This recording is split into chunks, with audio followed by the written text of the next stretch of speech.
Ancient wonders. The River Nile. The desert. The wonderfully blue Red Sea. The Sinai. And gorgeous resorts. The old and the new treasures of Egypt.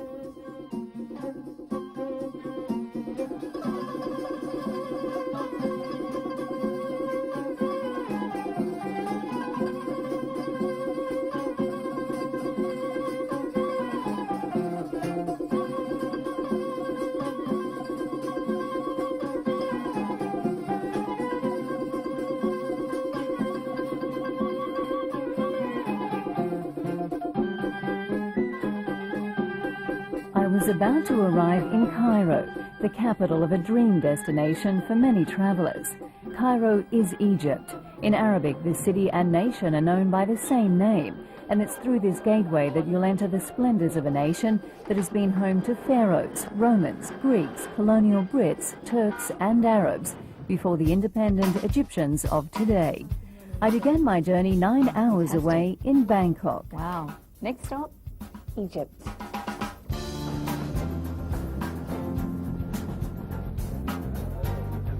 From the tropical climate of the Far East, the dry sands of the desert beckoned. When you arrive in Cairo, you'll see a city of contrasts, where the old sits beside the new and where multiculturalism has existed for millennia.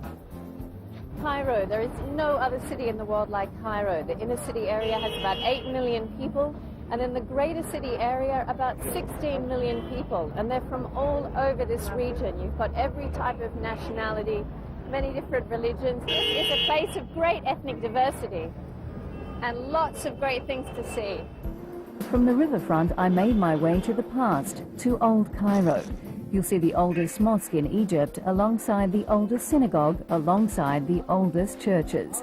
Christian or Coptic Cairo is in fact the oldest part of the city. Christianity dates back to 40 AD and flourished for 600 years before Islam became the predominant faith of Egypt.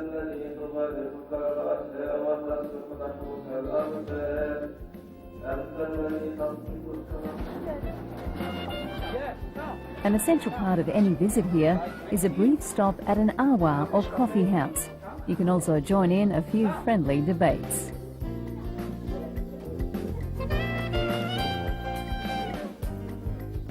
Your coffee is famous, yes, is it? And your yes, food is famous. Eating Egyptian eat very nice. Yes. حتى اليهود لما كانوا هنا we live here in Egypt, loving peace and good relations with all the people. It's a wonderful yes, thing. like the one family. People. Yes, like one big One family. Yeah. Big family in Egypt. Yes. Well, cheers. I think that's very good. Yes, very nice. I'll drink On the shores of the river, on what is actually an island known as Gezira, you'll find the Gezira Palace, built by the Khedive Ismail in the mid-19th century. These days, it's known as the Cairo Marriott Hotel. Now, I've stayed in some palatial hotels before, but this one truly is a palace. It was built for the opening of the Suez Canal in 1869, but not to house mere tourists. It was meant for various members of the European monarchy, among them Empress Eugenie of France, wife of Napoleon III. And many of the rooms here were actually modelled on her own residence in Paris. In the palace, we have most of our restaurants, banquet areas, and especially in the banquet areas, we still have a lot of furniture and antiquities from the good old times. We employ 3 curators who are working basically at night to maintain and repair antiquities to really keep the standard. It's not very cheap to operate, but it's worth the while. I'm very, very excited about this hotel. There are many hotels which are more modern,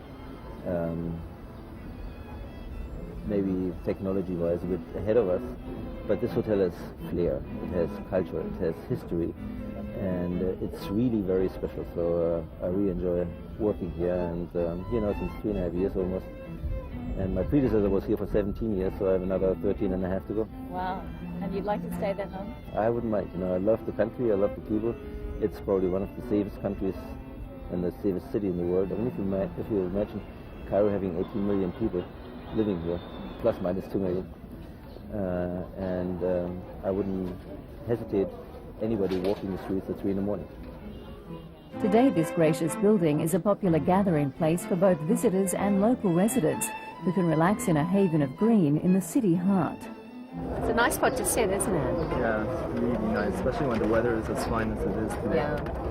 Now, I want to dispel the myth that Cairo and Egypt is not just all pyramids and sand and camels, is it? I don't think so. Like, look around you, and you can do all sorts of things in Cairo, apart from like sightseeing. Like, you can go out and like have lunch in like 1,000 places, and you can go clubbing, and there's a bar scene, a very active bar scene. And you can go out in the mornings, go to pools and country clubs, and you can do all sorts of sightseeing, whether Islamic and Coptic and like Quranic.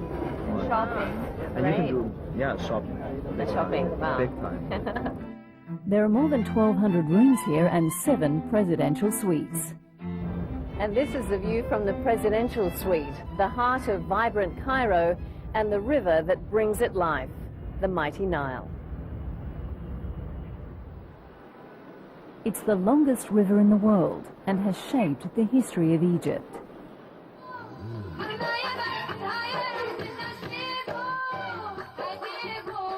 Egyptian nights are filled with colour.